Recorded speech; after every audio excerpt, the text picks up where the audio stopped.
خوشخبری یہ ہے ثم تکون خلافۃ علی منہاج النبوہ، پھر ایک دور آئے گا خلافت علی منہاج النبوہ کا۔ یہ محمد الرسول اللہ کی نوید ہے، وہو صادق المصدوق، وہ سچے ہیں، ان کی صداقت پر خود اللہ گواہ ہے، لہذا وہ دور آ کر رہے گا، اس میں کسی بھی بندے مومن کے لیے کسی شک و شبے کی کوئی گنجائش نہیں۔ اگلی حدیث اگلی سنیے، اب جب یہ دور آئے گا تو عالمی ہوگا، جیو ورلڈ آرڈر نہیں ہوگا، جسٹ ورلڈ آرڈر ہوگا۔ یہ نیو ورلڈ آرڈر NWO، حقیقت میں جیو ورلڈ آرڈر ہے JWO، لیکن اسی کو بدلنا ہے جسٹ ورلڈ آرڈر آف اسلام، اور وہ گلوبل ہوگا۔ دو حدیثوں کا تذکرہ کر دوں۔ حضرت ثوبان حضور کے ایک آزاد شدہ غلام تھے، وہ روایت کرتے ہیں، مسلم شریف کی روایت ہے، یہ صحیحین میں فرماتے ہیں کہ حضور نے ارشاد فرمایا ان اللہ زوالی الارض فرأیت مشارقها ومغاربها وان امتی سیبلغ ملکها ما زوی لی منها، رواہ مسلم رحمہ اللہ۔ حضور فرماتے ہیں اللہ تعالیٰ نے میرے لیے پوری زمین کو لپیٹ دیا، یہاں تک کہ میں نے اس کے سارے مشرق دیکھ لیے، سارے مغرب دیکھ لیے، اور سن لو مجھ سے، ٹیک اٹ فرام می، میری امت کی حکومت ان تمام علاقوں پر قائم ہو کر رہے گی جو مجھے زمین کو لپیٹ کر اور سکیڑ کر دکھا دیے گئے۔ گلوبل ہوگی کہ نہیں؟ دوسری حدیث سنیے، یہ پھر مسند احمد ابن حنبل کی ہے۔ حضرت مقداد ابن الاسود رضی اللہ تعالی عنہ فرماتے ہیں حضور نے فرمایا لا يبقى على ظهر الارض بيت وبر ولا مدر الا ادخله الله كلمة الاسلام بعز عزيز وذل ذليل اما يعزهم الله فيجعلهم من اهلها او يذلهم فيدونون لها۔ یہ ہے حدیث مسند احمد ابن حنبل کی۔ اور حضرت مقداد فرماتے پھر میں نے کہا اچھا تب تو ہو جائے گی وہی بات، وَيَكُونَ الدِّينُ كُلُّهُ لِلَّهِ، دین کل کا کل اللہ کے لیے ہو جائے گا۔ حدیث کا ترجمہ یہ ہے کہ حضور نے فرمایا روئے زمین پر نہ کوئی اینٹ گارے کا بنا ہوا گھر رہے گا، نہ کوئی اونٹ کے بالوں کے بنے ہوئے کمبلوں کا خیمہ رہے گا جس میں اللہ تعالیٰ کلمہ اسلام کو داخل نہ کر دے۔ لیکن یہ داخلہ دو طریقے سے ہوگا، بعز عزیز و ذل ذلیل، یا صاحب عزت کے اعزاز کے ساتھ یا کسی مغلوب کی مغلوبیت کے ساتھ، یعنی یا تو اللہ تعالیٰ ان کا اعزاز فرمائے گا اور وہ کلمہ اسلام کے خود قائل ہو جائیں گے۔ جب گھر والا خیمے والا اسلام لے آئے گا تو اسلام اس کے گھر میں داخل ہوگا، اس کو بھی عزت نصیب ہوگی۔ وَلِلَّهِ الْعِزَّةُ وَلِرَسُولِهِ وَلِلْمُؤْمِنِينَ، عزت تو حق ہے اللہ کا، اس کے رسول کا اور اہل ایمان کا۔ اور اگر وہ اسلام قبول نہیں کرے گا تو یوت الجزیۃ عن ید وہم صاغرون، چھوٹے ہو کر رہنا پڑے گا، جزیہ دینا ہوگا، اسلام کی بالادستی قبول کرنی ہوگی۔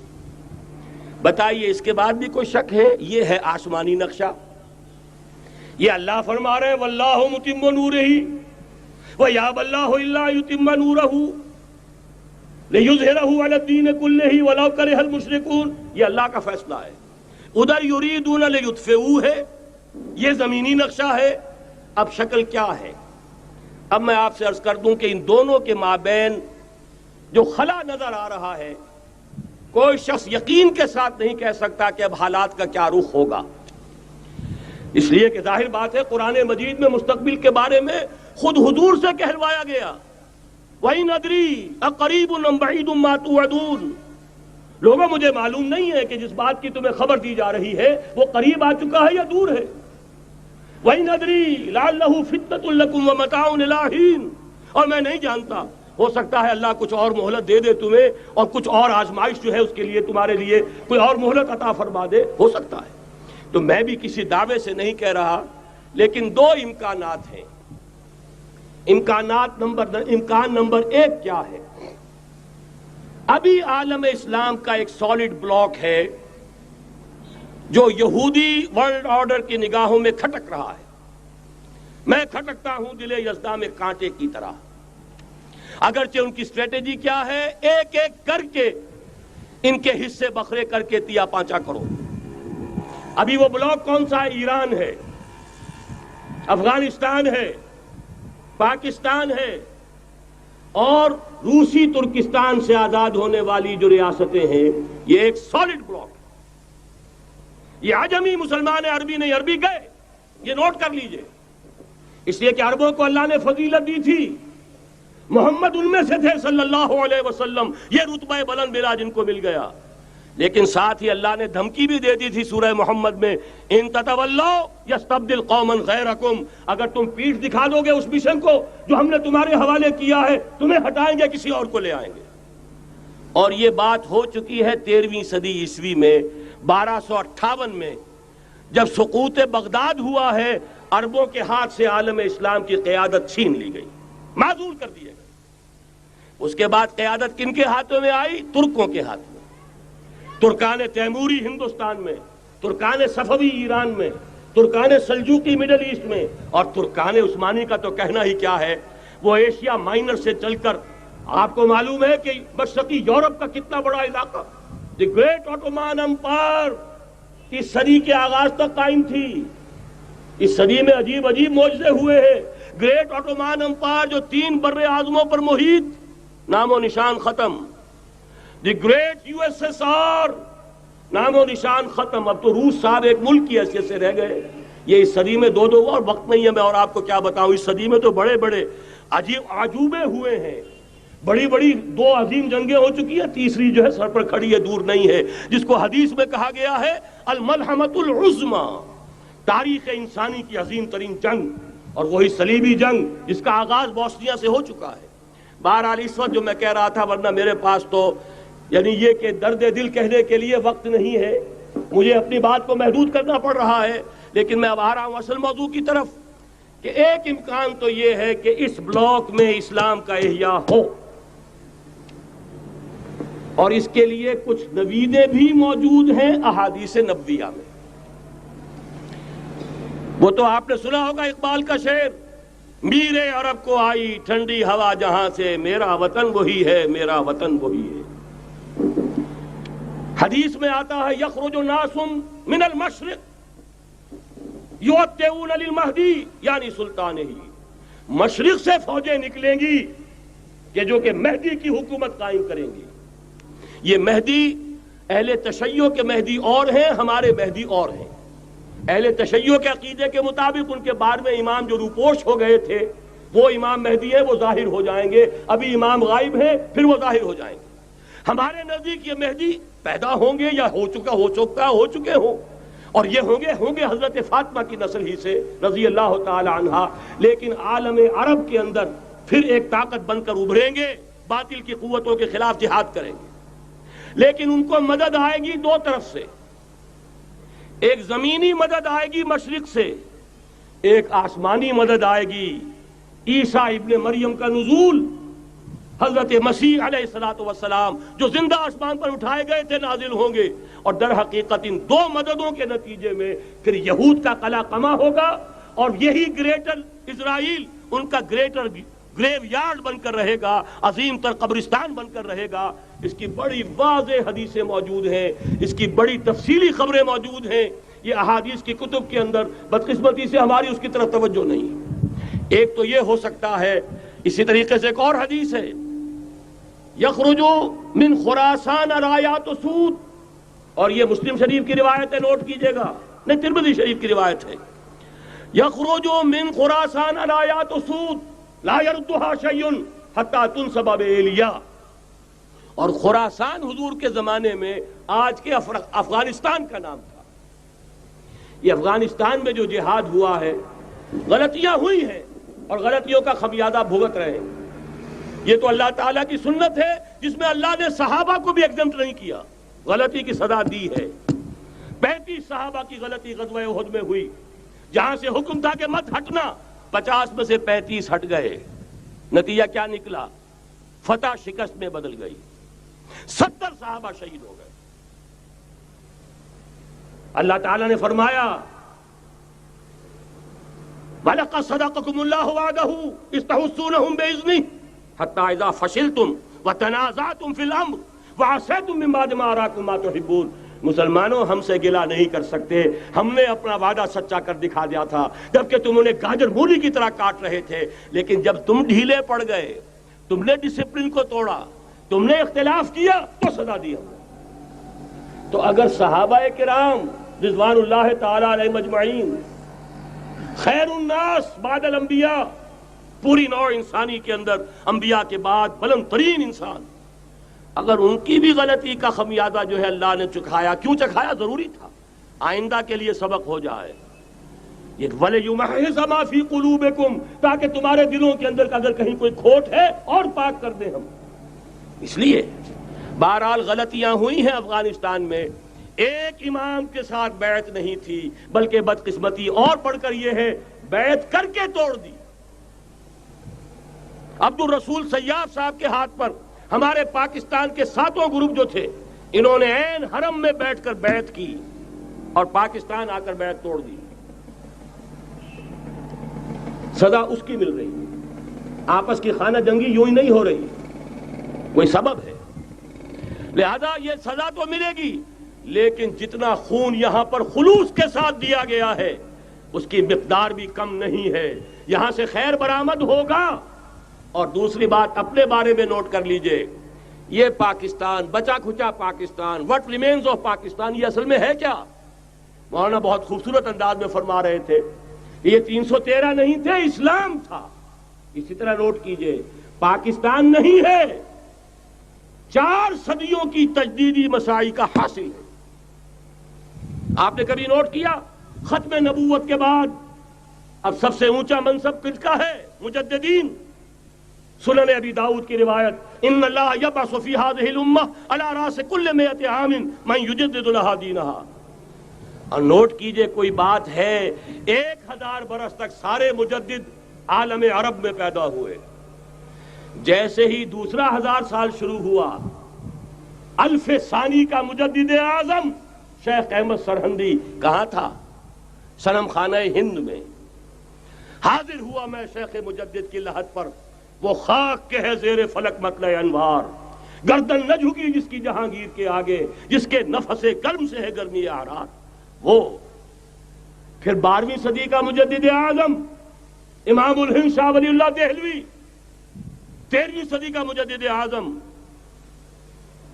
سید احمد بریلوی، اس کے خون کا امین اور اس کے ساتھ کے شہداء کے خون کا امین، ان کے جسموں کا امین آپ کا خطہ ہزارہ، آپ کا خطہ سوات، اس میں ان کی جانیں ہیں جو دی گئی ہیں۔ اور وہ نہایت میں آپ سے عرض کر دوں، دور صحابہ کے بعد اتنا خالص اسلامی جہاد پوری مسلمان تاریخ میں نہیں ملے گا جتنا وہ تحریک شہیدین کا تھا۔ 14ویں صدی ہجری میں شیخ الہند جیسا مجاہد اعظم کہ انگریز نے گرفتار کر کے قید بھی کیا ہے، تو کہاں؟ ہندوستان میں نہیں، کہاں؟ جزیرہ سائرس، کیا نام تھا؟ مالٹا، جزیرہ مالٹا بحر روم میں۔ اقبال کے نفس سے ہے لالے کی آگ تیز، ایسے غزل سرا کو چمن سے نکال دو۔ کہیں ہندوستان کی کسی جیل میں ہوا تو شاید اس کے نفس کی گرمی ہی سے کوئی حرارت پیدا ہو جائے۔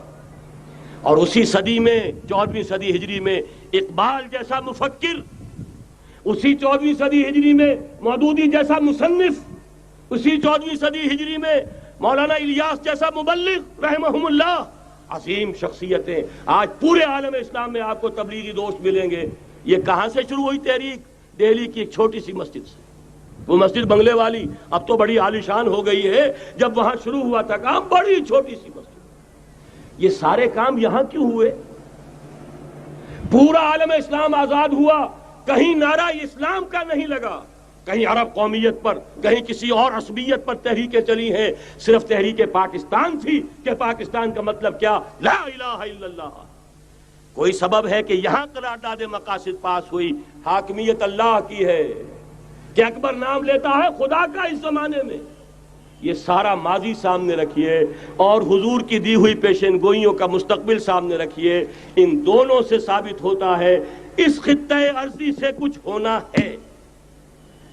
اگرچہ بھٹکے ہوئے ہیں، لیکن کبھی بھولی ہوئی منزل بھی یاد آتی ہے راہی کو، اور بھٹکے ہوئے آہو کو پھر سوئے حرم لے چل، اس کی ضرورت ہے۔ مسلمان کو پھر اس کا مقصد یاد دلایا جائے۔ پاکستان اس لیے نہیں بنایا گیا تھا کہ ہمارے ہاں ٹاٹے اور برلے نہیں تھے تو ہمارے پاس اس کے بھی باپ وجود میں آ جائیں، اس لیے تو نہیں بنایا گیا تھا۔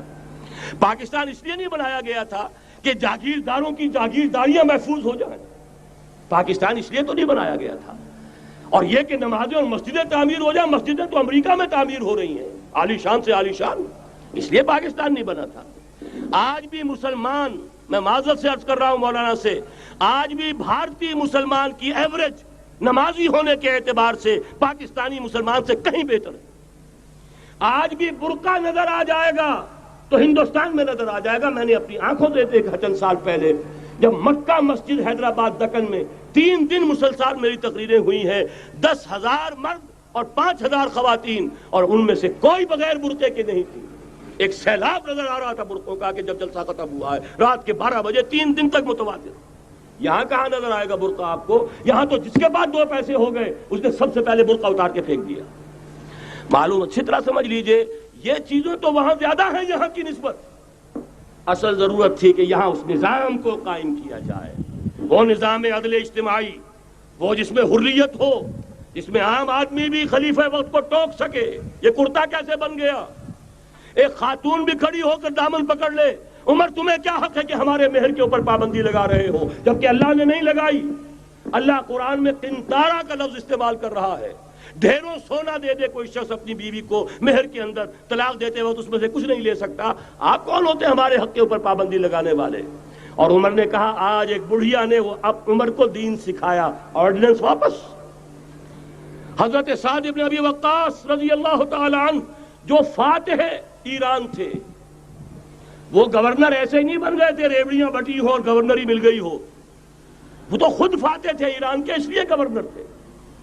صرف ایک پرچہ پہنچا ہے بارگاہ خلافت میں، حضرت عمر فاروق کے پاس انفارمیشن آئی، سعد نے اپنے گھر کے باہر ڈیوڑی بنا لی ہے اور ایک دربان کھڑا کر دیا ہے۔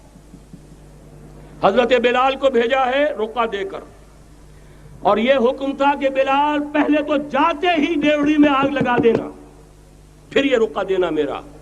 اور رقعے میں لکھا ہوا تھا، اے سعد، لوگوں کو ان کی ماں نے آزاد جانا تھا، تم نے انہیں اپنا غلام کب سے بنا لیا ہے؟ یہ دربان کھڑے کر دیے اپنے آگے۔ وہ حریت، وہ مساوات کہ جا رہا ہو خلیفہ وقت اور چارج لینے جا رہا ہے بیت المقدس کا، کوئی ذاتی علاج کے لیے نہیں جا رہا، سیر و سیاحت کے لیے نہیں جا رہا، چارج لینے کے لیے بالکل سرکاری وزٹ ہے، آفیشل وزٹ ہے، اسٹیٹ وزٹ ہے۔ اور حال کیا ہے؟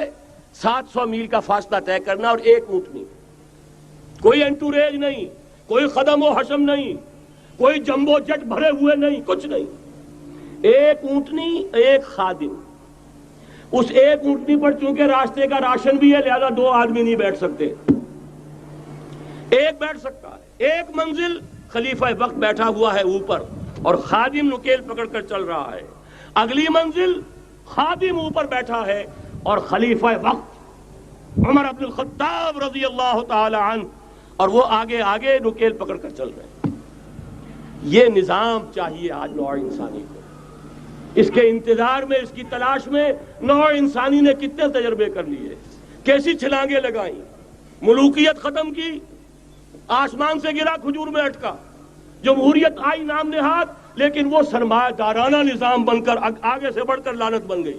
پہلے جاگیردار مسلط تھا، اب سرمایہ دار اور کارخانے دار مسلط ہو گیا۔ اس سے نکلنے کے لیے زور لگایا، کمیونزم کی طرف گئے، چھلانگ لگائی، اب ایک پارٹی ڈکٹیٹر بن کر بیٹھ گئی۔ انسان رست از یک بنتا افتاد در بندے دیگر، ایک چیز سے غلامی سے نجات پاتا ہے، دوسری میں پھنس جاتا ہے۔ اور کیوں؟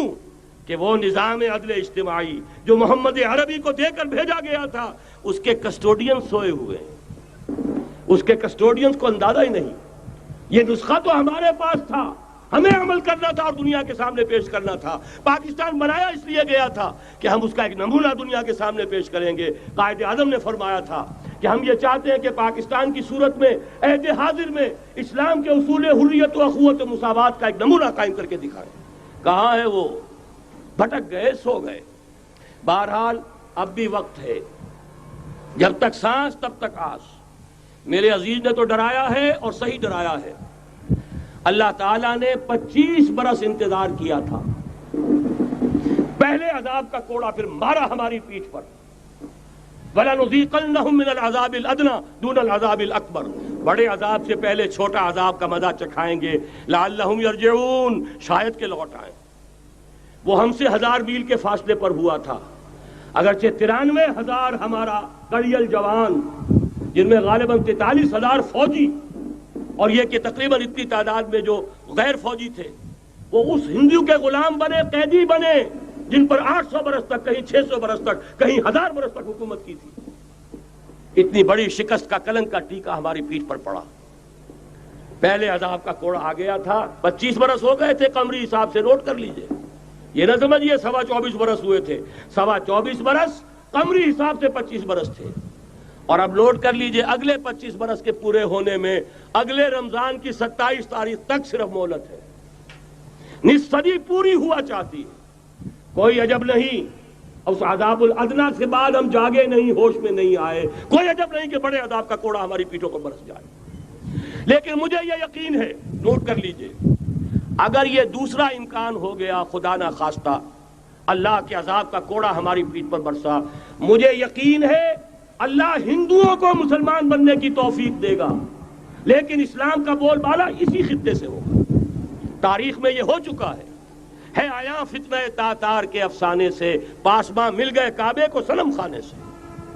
تاتاریوں کے ہاتھوں کروڑوں مسلمان قتل ہوئے، لیکن اسلام نے تاتاریوں کو فتح کر لیا، اور پھر اسلام کا مسلمانوں کا دوسرا دور عروج انہی تاتاریوں کی مختلف شاخوں کے تحت ہوا۔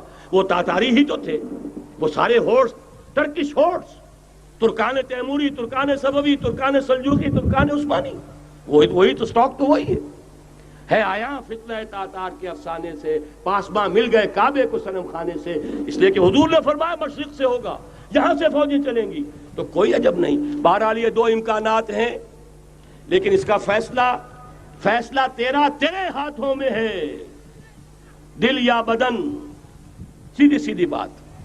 اگر تو اب بھی ہم ٹھیک ہو جائیں، جاگ جائیں، ہوش میں آ جائیں، قوم یونس کی طرح توبہ کر لیں، تو بغیر عذاب کے کوڑے کے رحمت خداوندی ہم پر سایہ کرے گی۔ اگر ہم نہ جاگے تو وہ عذاب کا کوڑا آئے گا۔ یہ نہیں میں کہہ سکتا ان ادری قریب بعید ما توعدون، یہ میں نہیں کہہ سکتا، یقین کے ساتھ جانتا ہوں کہ آئے گا، لیکن یہ کہ اس کے بعد بھی یہیں سے بول بالا ہوگا۔ اگر ہمارے ذریعے نہیں تو ان کے ذریعے سے، جو ہمیں شکست دے کر پھر اسلام قبول کر لیں گے، لیکن کیوں نہ پہلے ہی راستے پر چلنے کی کوشش کریں۔ مرشد دے عشق تصور وچ ایک ہور نظارہ ویکھ لیا، جدوں دل کیتا اکھ میٹ لئی، محبوب پیارا ویکھ لیا، بڑا شوق سی رب ارنی دا، ایک چلک نہ موسیٰ سہ سکیا، اسی ہتھاں دے وچ ہتھ دے کے سورے دا سارا ویکھ لیا، اج سامنے بیٹھ کے مرشد دے